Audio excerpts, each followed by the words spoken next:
Alright, so in today's video, I'm going to be telling the story about how I made money after graduating college with no job. More specifically, how I made my first $100,000 in the first 2.5 years. I know that's not that impressive, but I just wanted to make this video because I feel like a lot of you guys watching this, you might be a new college grad or you're trying to figure things out. And you don't really want to work a 9-to-5 job, but of course you still need to make money somehow. Well, I'm here to tell you guys, you can get creative with it. You guys can absolutely make money without working a 9-to-5 job. And I hope that my story can sort of inspire you guys to go and do that. So about a month after I graduated from UCLA, I remember being at dinner with my parents and we were having that whole, what are you gonna do after college talk that everyone has. At this time, I thought I was absolutely chilling because I had just made about $9,000 from doing grad shoots at UCLA. I felt like I was the wealthiest person in the world. I will be okay. Of course, that probably wasn't the answer that they were looking for. They wanted me to go and find a real job. They wanted me to apply to med school, all that stuff, but I wasn't having any of it. I was super stubborn and I was like,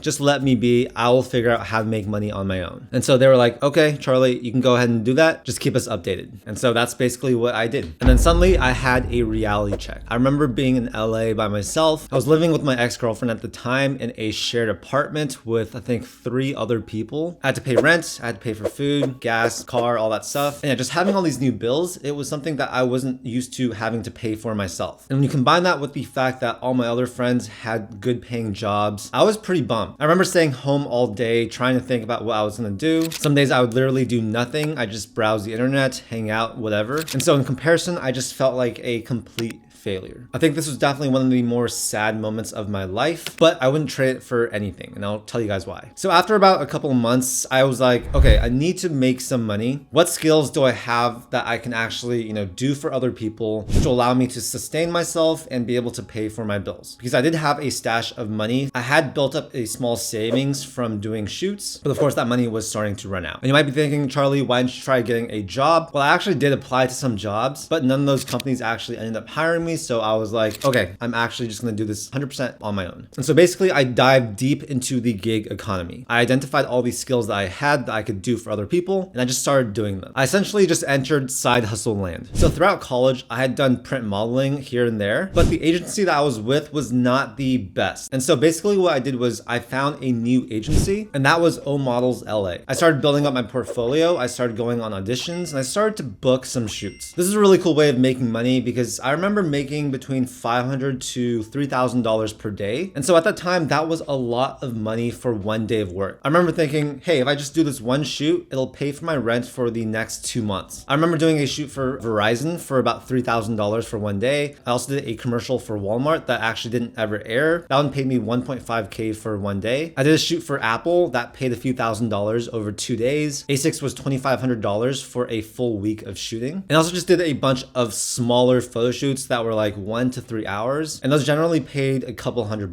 What I realized is that this is an awful way to make money. If you factor in the time it takes to drive to these auditions, all the auditions where you won't actually end up booking the job, the pay was actually not good at all. So that's why I don't recommend doing this if you want to make a lot of money. However, I will say that it was super fun. I met so many amazing people, and I wouldn't trade that time for anything in the world. So basically in those 2 years where I did a lot of print modeling, I made about $20,000 total. So yeah, some good spending money, but definitely not a long-term and consistent gig. The next thing that I was doing to make money was buying things for cheap and then selling them online. Let's say you identify a really good deal on a product for $150 and you think, hey, I know I can sell this for $220 on eBay. And so you buy that product, you list it on eBay, you pay the fees, and you're left with, let's say, a $50 profit. It's essentially retail arbitrage, and I do think that there is a lot of opportunity for this today. If you use websites like Slick Deals, you can find really great deals online. It's essentially like having Black Friday 365 days per year. So if you know what things sell for, then that allows you to actually identify good deals. And so I'd browse Slick Deals a lot. I'd go on Craigslist. I'd find things that were undervalued in terms of price. I would buy them and then I'd sell them. I'm not sure how much money I made doing this, but I will say there's a lot of opportunity for this. You guys can literally choose whatever niche you are,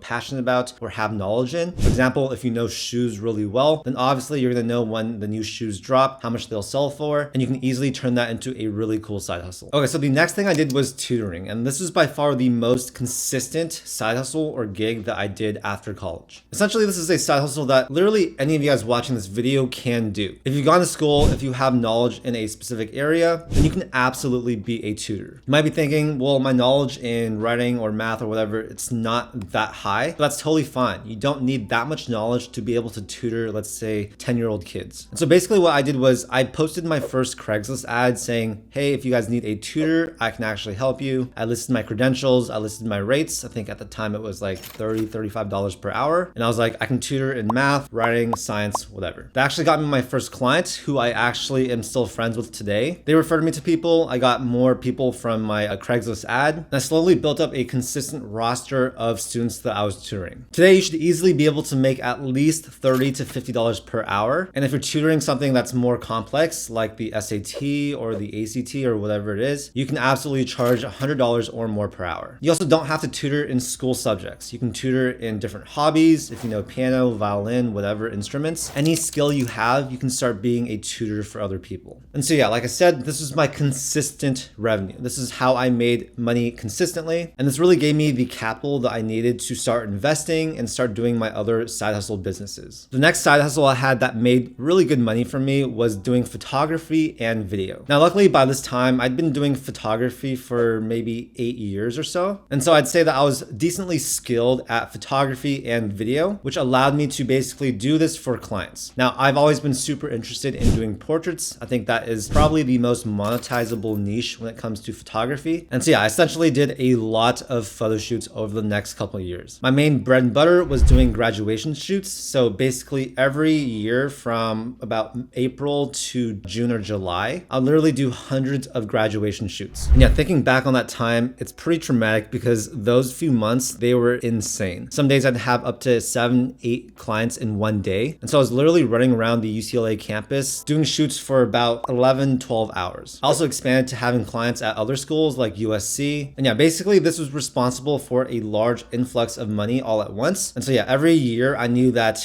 come May, June, I'd have an extra $20,000 to $30,000 coming in. Besides graduation shoots, I also did student groups. I did a lot of headshots for actors since, I was already in that industry too myself. I did a good amount of weddings. That was really, really stressful. Now, I didn't really have a studio that I could shoot in. So almost all of my shoots were on location with natural light. I honestly think photography and video, it's one of the most fun hobbies in the world. So if you like creating, if you like art in that type of format, I really do think that picking up a camera and learning how to use it is one of the best things you guys can do. It's also a very high value skill and people are willing to pay a lot of money for that service. About 18 months after I graduated, that's when I started doing Amazon FBA. Now you guys know me, I love side hustles. I love looking up different ways to make money. And so I stumbled upon this type of business called Amazon FBA that let you sell private label products on Amazon. And so I was like, okay, this is a cool way to get into e-commerce. And around that time too, I was trying to buy this product for my desk. And I remember looking on Amazon and thinking, okay, there aren't that many sellers selling this product. It looks really cheap and easy to make. And so essentially I went to Alibaba.com. I found that product being created by a manufacturer. I reached out to them and that was basically the start of my Amazon FBA business. I'd say this is my first risky type of business where I had to put up some upfront cash for the product and I wasn't guaranteed whether or not it would sell. But luckily the first product did really well. We expanded, we sold I think up to 9 or 10 different products at once. And that became another really great source of revenue for me. It was also very, very passive. So once you do that first initial, launch of the product, you start getting sales organically just through Amazon. And yeah, having that steady flow of income coming in was really, really nice. So yeah, essentially, as you guys can see, I did a lot of things concurrently. And that's basically just how I was able to make money after graduating college without getting a real 9-to-5 job. As I was doing each of these things for that more consistent income, I was putting money into other businesses, a lot of which just did not end up working out. For example, I started an athleisure clothing company that ended up making me lose about $20,000 to $25,000. I had a marketing agency. I tried doing drop shipping. A lot of those things were not profitable, so that's why I didn't include them in this video. But yeah, overall, you guys, it really does not matter how much money you make after college. I know that making $100,000 after 2.5 years, it's not that impressive. But for me, I look back at this time, I'm extremely proud because I was able to find a way to make money on my own terms, not from a consistent paycheck by just getting a job. In doing all of these different things, I was not just making money. The most important thing actually was I was creating new knowledge and new skills that would help help me build my future businesses. And so yeah, if you're a new grad or you're young or whatever it is, don't focus on how much money you make. It really is not the most important thing. As long as you're able to sustain yourself doing things that allow you to learn, I think that is amazing. And that's gonna really propel you far in life. There's zero chance that I would be where I am today if I just found a nice cushy job and stuck with that. Jobs are just way too comfortable. You get way too much into a routine. It really inhibits you from getting outside of your comfort zone and exploring new things. And so yeah, I hope this story can sort of inspire you. It should show you guys that yes, you don't need to go the conventional route if you want to make money. There are so many different things and side hustles that you guys can do that utilize whatever skills you have or new skills that you can learn and turn those into a really solid income source. Yes, you probably won't be rich for the first few years. All your other friends will likely make more money than you. But like I said earlier, you are building up skills. You are getting these failures under your belt. And I guarantee you, if you just keep doing this, you keep trying new things, you keep exploring new opportunities and constantly learning, you're going to end up hitting the jackpot at some point. This has happened to literally everyone I know. All my successful friends, they've gone through years where they did not make that much money, where they were,